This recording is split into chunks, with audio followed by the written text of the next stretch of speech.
India एक ऐसा देश है जहाँ आस्था सिर्फ एक इमोशन नहीं, एक ताकत भी है। यहाँ के लोग मंदिर में जाते हैं, मस्जिद में जाते हैं और भी अलग अलग धार्मिक स्थलों पे अपनी कामना पूर्ति करने के लिए जाते हैं। कुछ लोग ऐसे भी होते हैं जो अपनी कामना पूरी करने के लिए कुछ बाबाओं के पास जाते हैं। क्या आपको क्या लगता है कि बाबा सही उनकी मन्नत पूरी करते होंगे या उनकी मन्नत ऐसी पूरी हो जाती है? क्या हो अगर वही आस्था किसी का सबसे बड़ा हथियार बन जाए?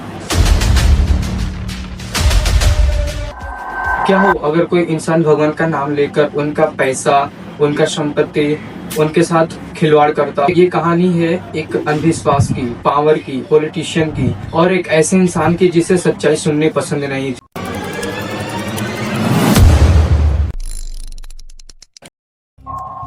तो मैं सौरभ पाल और आज के इस वीडियो में आप लोग को बताने जा रहा हूँ कि कैसे एक आम आदमी ने लोगों की मजबूरी और अंधविश्वास के नाम पर उनको कैसे ठगा और उस ठगे हुए पैसे से उसने कैसे करोड़ों का एम्पायर खड़ा कर लिया।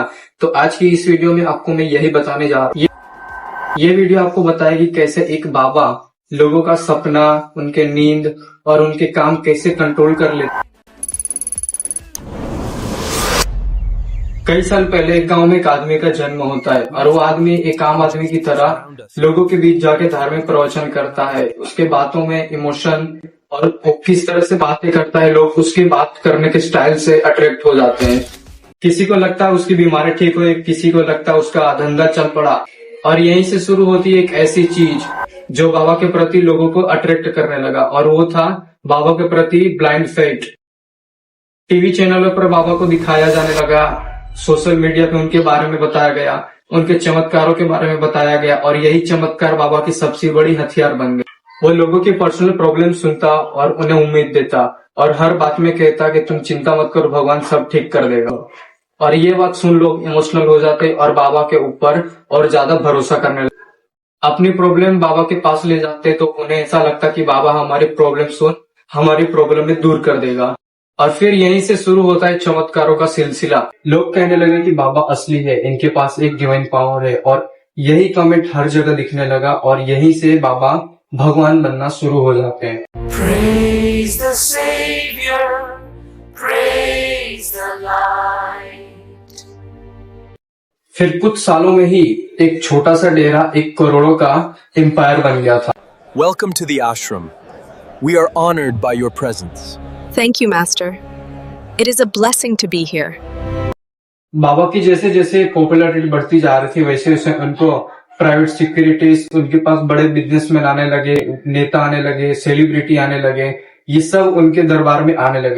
अब इस चीज को देखते हुए बाबा सिर्फ एक साधु नहीं बल्कि एक पावर बन गए थे। We bow to the supreme leader. Long live the enlightened one.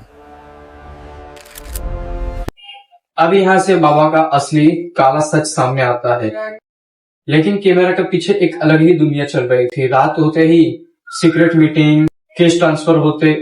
आश्रम में सिर्फ भक्ति नहीं था, वहां पर डर भी था। फॉलोवर को सिखाया जाता बाबा के खिलाफ जाना मतलब भगवान के खिलाफ जाना और यही सबसे बड़ी लाइन उनके लिए सबसे बड़ी पावर बन गई थी। The divine light shines upon us even now. Do not lose hope, my children.